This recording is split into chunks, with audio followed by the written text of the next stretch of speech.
Ancient Rome banned a single food so dangerous that eating it could get someone executed. This wasn't about poison or disease. The Roman Senate passed laws making this food illegal across the entire empire, and the punishment for breaking this law was severe.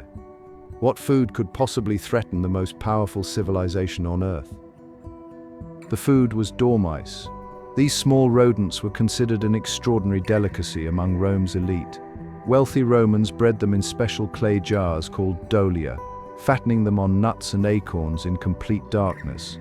The dormice would gorge themselves and become plump, perfect for roasting and serving at lavish banquets. Dormice represented everything wrong with Roman aristocratic culture.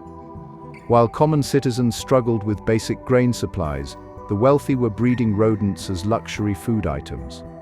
The practice became a visible symbol of the growing divide between Rome's classes. Senators would serve dormice glazed with honey and poppy seeds as a status symbol at their dinner parties. Rome passed the Lex Fania in 161 BCE, restricting extravagant dining practices. Dormice were specifically targeted in these sumptuary laws.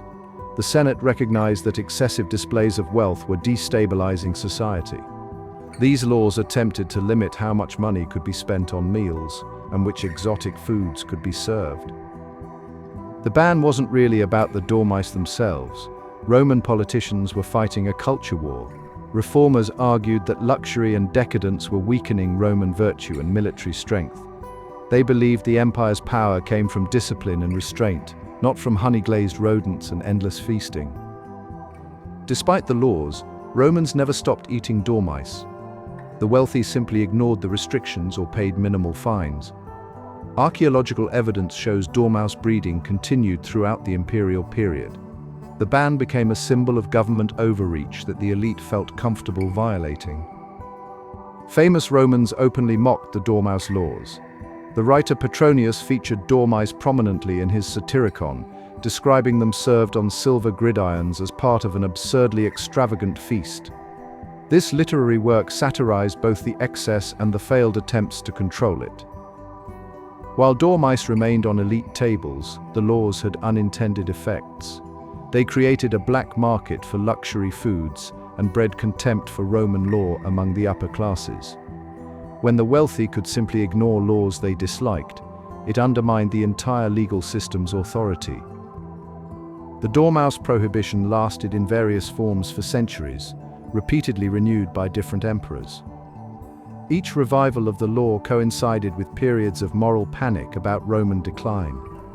The ban became less about dormice and more about attempting to legislate virtue and control social behavior through food restrictions.